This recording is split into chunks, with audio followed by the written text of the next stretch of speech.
अस्सलाम वालेकुम friends, welcome to marriage kitchen. अॼु असां मैरिज किचन में ठाहींदासीं मज़ेदार चाइनीज़ समोसा।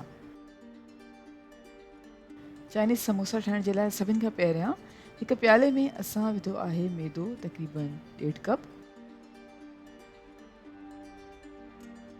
लूणु विझूं था अधु टीस्पून, तव्हां चाहियो त घटि या वधि करे सघो था। चङी तरह सां मिक्स कंदासीं ऐं हाणे विझूं था जाण अधु टीस्पून,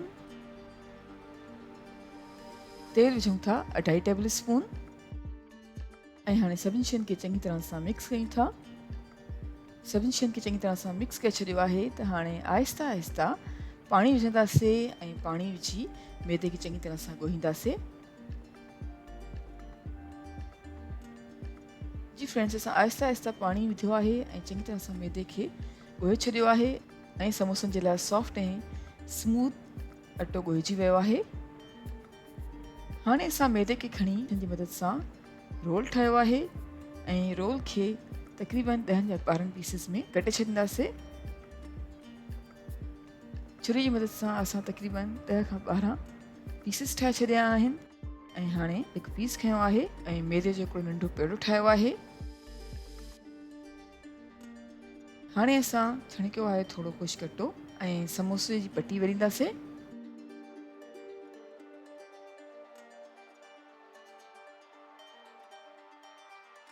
ईअं असां सभई मैदे जा बॉल्स खणी चङी तरह सां पेड़ा ठाहे ऐं समोसे जी पटी तयारु करे छॾींदासीं, जीअं तव्हां वीडियो में ॾिसी रहिया आहियो।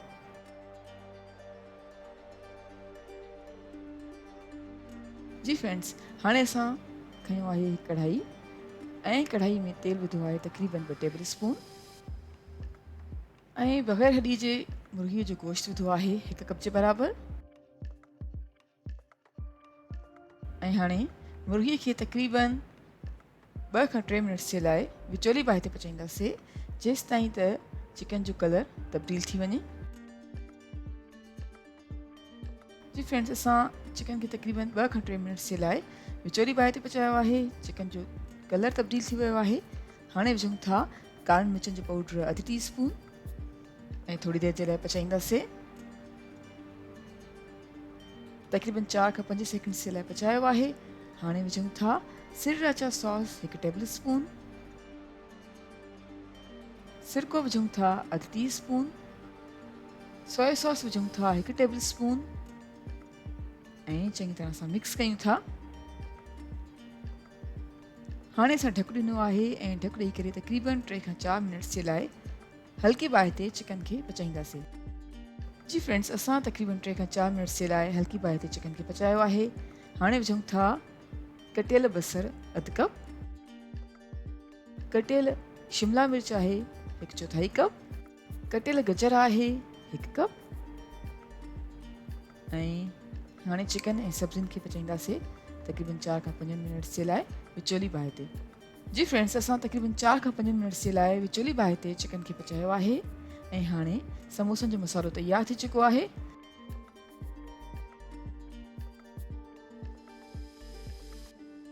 हाणे असां खई आहे हिकु समोसा पटी ऐं समोसा पटी ते विधो आहे चिकन जो मसालो, तक़रीबन 1 खां 2 टेबल स्पून जे क़रीब चिकन जो मसालो विझी ऐं हाणे असां पटी खे समोसे जो शेप ॾींदासीं, जीअं तव्हां वीडियो में ॾिसी रहिया आहियो।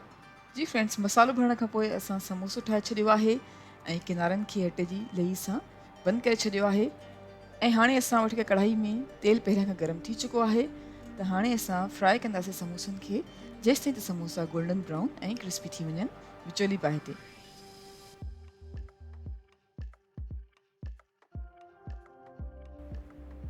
जी फ्रेंड्स, तक़रीबन 2 खां 3 मिनट्स जे लाइ असां समोसनि खे विचोली बाहि ते पचायो आहे ऐं समोसा गोल्डन ब्राउन ऐं क्रिस्पी थी चुका आहिनि। असांजा मज़ेदार चाइनीज़ समोसा बिल्कुलु तयारु आहिनि। उमेदु कयूं था तव्हांखे असांजी अॼु जी इहा आसान रेसिपी ज़रूरु पसंदि आई हूंदी। असां कयूं था समोसनि खे डिश आउट। तव्हां पंहिंजे घर में ज़रूरु हिन रेसिपी खे ट्राए कजो ऐं असांखे पंहिंजा कमेंट्स ॾिजो।